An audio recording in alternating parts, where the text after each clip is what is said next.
Over at Castletown, we have a few new things, one of them being the Bombchu bowling alley. We go and talk to the owner and play, because we are full with money. We can either use our original Bombchus or the normal Bombchus, mainly because you can play this game even without Bombchus. Man, I am really bad at timing. So we can go ahead and play this to win a whole purple rupee. I've learned that my Bombchus are actually very accurate. Like, depending on which way you look, it always actually goes to that place. So this game is actually pretty darn easy, surprisingly, compared to the original. If you don't suck like I do, because I'm terrible at timing things, apparently. And boom. We got the rupee. Unfortunately, the cuckoos are kind of slow and boring, but when they do move, they can be very infuriating, so I like to think that's okay. Let's see if we can win something that's actually useful. Nice, a heart piece. It's always pretty much the same, other than that it'll be on the left, right, or above. Ignore the fact that I did that backwards.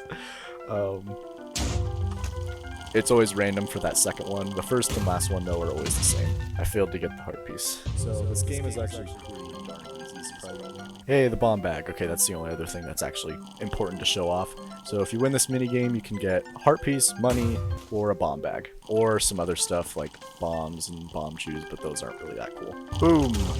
We now have the big bomb bag. We can carry up to 30. Which means that the bomb bag upgrade is also completely finished. Because you can... Because you can get the one from the big rolling Goron at Goron City. Now just for a little fun.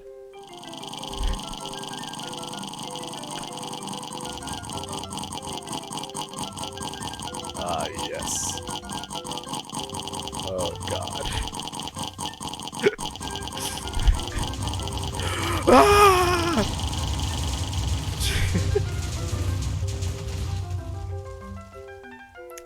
Nice.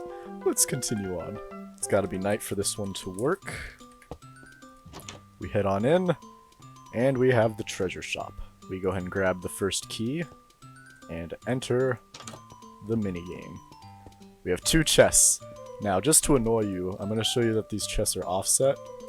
It's very nice. There's a reason for that, and I'll never tell you why, so just take my word for it. I guess the only hint I'll give you is that this is a trap chest, but also the trap chest is textured as the boss chest. And then the normal chest is just a chest. Chest, chest, chest. Dang it, why did I do that? That was stupid. So once you choose a chest, that's it. You have to go back. And then play again, except you can't, so you just gotta leave. So if we play again, and put in the key, we can either guess the whole time, and choose the right one, which has the next key, or we can use the lens of truth and find the key this way. So once we open it, we get the key! And no, you cannot pick up the key off the chest. That's not allowed. Don't do that. I'm just kidding, you can anyways. That would have been stupid if I didn't actually make that impossible. And we got like 5 rooms of this, which is pretty much all there is to it. The rupees get more the farther up you get, but other than that, it's pretty much the same thing. And at the end, we have a heart piece. And then we have to walk all the way back. If you play the minigame again, you get a purple rupee for winning. It's actually a good thing I fell just there because I almost forgot about another shop. So in this room, we have the Bombchu shop. We can buy Bombchus for 5 or 9 red rupees. So I guess the Bombchu bowling is pretty good because you can get them for only like 20. And that's all for Castletown. Actually, that means Castletown is completely finished. Like, there's nothing else I have to do here ever again. Actually, we came here a little too early. We should have checked out the rest of the stuff at Gerudo Valley. Because once you complete everything... Where was I? Okay, yeah, so this is the bridge. It's fixed now. Did I even show that off? It was broken as an adult. This guy's really angry.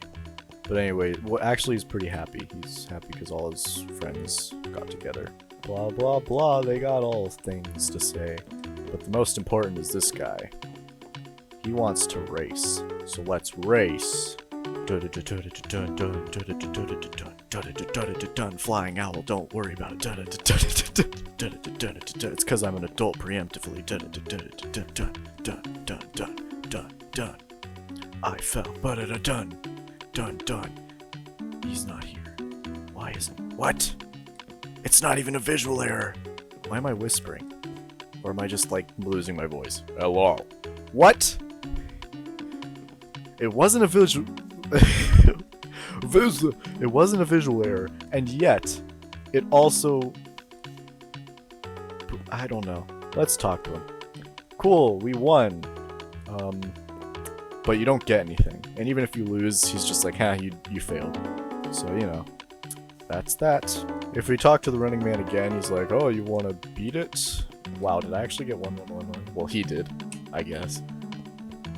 And yeah, that's all for Gerudo Valley. Gerudo Valley's completely finished, sort of, except maybe a grotto or something.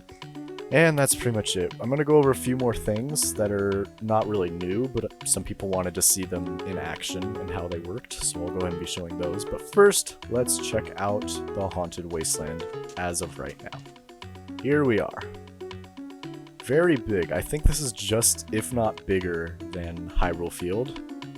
There's a lot to do. It's still not finished. I've spent about 5 hours now on this. Possibly a way to actually import the world models, like places like this, into the game. I'm not actually sure. There's a lot of cons with being self-taught, so, you know. I think it's probably too late for me to go back, though. It's honestly not too bad. It's like, this has all been made in the span of 2 days, so, you know, I can do it pretty fast. But yeah, looks pretty good so far. I'm happy with how accurate it actually is. Even the hills are decently similar to the original game. And at 1.16, there's a possible chance I'll be able to include fog. We'll see about that. I'm still not sure how to do it. And it might already be possible, but I'm going to wait till 1.16 just in case. And yeah, now for the other little info stuff to show off. So if you're not interested in the mechanics, go away. Okay, so I haven't really done this before. I guess I did it one time, but I forgot how I did it exactly. And honestly, I'm not too sure myself how these things work anymore, just because it's been a while. But let's go ahead and start with the ocarina. So right-clicking the ocarina, it's actually a carrot on a stick, much like a lot of these things. And you can use a scoreboard, and you can use a carrot on a stick scoreboard objective to make this happen. So once the score is 1, it basically makes all of this happen. It'll run a function in the file. And basically what this is like whatever amount of armor stands, all holding a song separately. I might actually be able to show that. Yeah, so basically there's just a bunch of armor stands surrounding you, having the discs on them.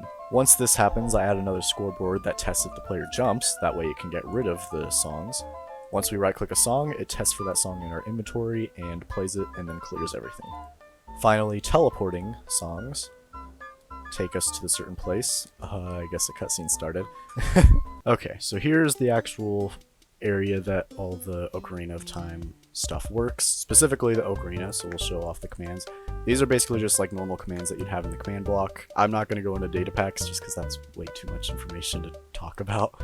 So just pretend each one of these is like a command block, and then anything like this runs into another command block. So this first command here just is basically to make sure you can't play it in certain situations.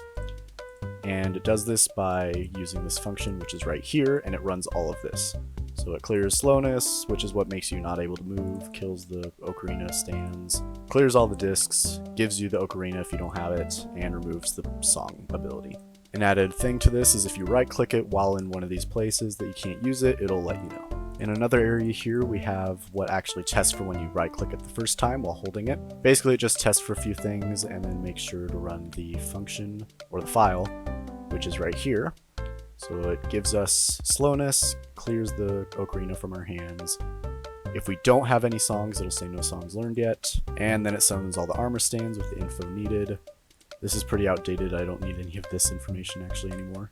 All the songs rotated in the correct positions, sort of, and then it fixes that depending on which way the player is looking. This also gives you the tag of playing song once you have the lullaby, which then in this function back over here, if we have this tag playing song, it runs all the stuff in here. So this keeps running until you've chosen a song. Basically, it just keeps testing for what is in your inventory, and if you have the song in your inventory, it'll run that specific thing. So for time, it's playing the song and then just resetting the ocarina afterwards.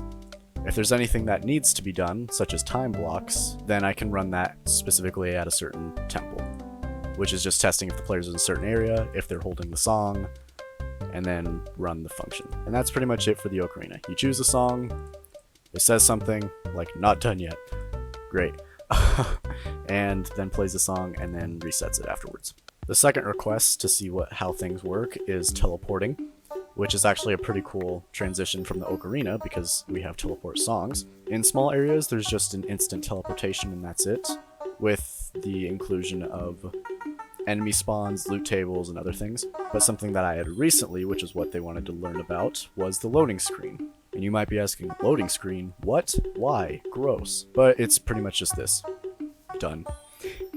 That's the loading screen. It's basically just teleporting you to a certain area. We can see it right now if we're fast. Yep. It teleports us to the most middle part of the map. Waits about 15 ticks for everything to be loaded in so that it can summon and kill any enemies it needs. And then teleports you to the correct area. Not much else to it. It's mainly just to make sure everything spawns in correctly, which for some reason this guy didn't, I don't know why. But yeah, it just helps out a lot with making sure everything is properly in its place. And it also helps with the ocarina because it makes sure to get rid of everything in a certain place if you're there. Basically imagine if I was at the fire temple and then I played the song to go to the forest, it'll get rid of all the enemies that are in the fire temple. Or this place works too. So yeah, everything at the fire temple is now completely gone, and we can see that by just going there with this teleport and seeing that there are no enemies whatsoever, completely empty. And now to show how it all works in the data pack. So we start here. This basically just tests for where we're at, so specifically in a certain block, it'll teleport us to inside Link's house or outside of it. When we teleport inside, it'll run all these little commands, finally being the teleport. So this plays the music, kills all of the enemies or entities. Remove other basically does anything else that I need to do, such as removing tags or scoreboards or filling blocks before they teleport to that area. Next, it summons the enemies, again, depending on the specific place. This one removes enemies from everywhere in the world. This one summons them specifically to your place. And finally, the loot reset, which just makes rupees appear in chests again and all that. Outside has the same effect other than that it teleports you outside instead of inside. And then for the bigger teleports, such as going to Hyrule Field, or specifically the Great Deku Tree, right here, we have going to the Deku Tree, which is like entering his mouth, and then this is the new thing that I've added, which is that black teleport area that you start in, the loading zone, which runs the function from. Most of this is the same as the to file that I showed, other than a few things dungeon specific, and then the from is what's different. This is when you're in the black loading zone area. This does a similar effect where it adds music and any tags needed, but this also gives the game a chance to load in the world before doing all these other functions. So it is pretty much the same thing as the to function, other than it has a timer on it. And I think that's about it. This mainly helps out with music songs, because it can do all kinds of stuff around the world without me having to worry about where the player's at. And yeah, hope you enjoyed. If you guys have any other suggestions of how things work, hopefully I'll do my best to explain them and show them how they work. Hope you enjoyed the video!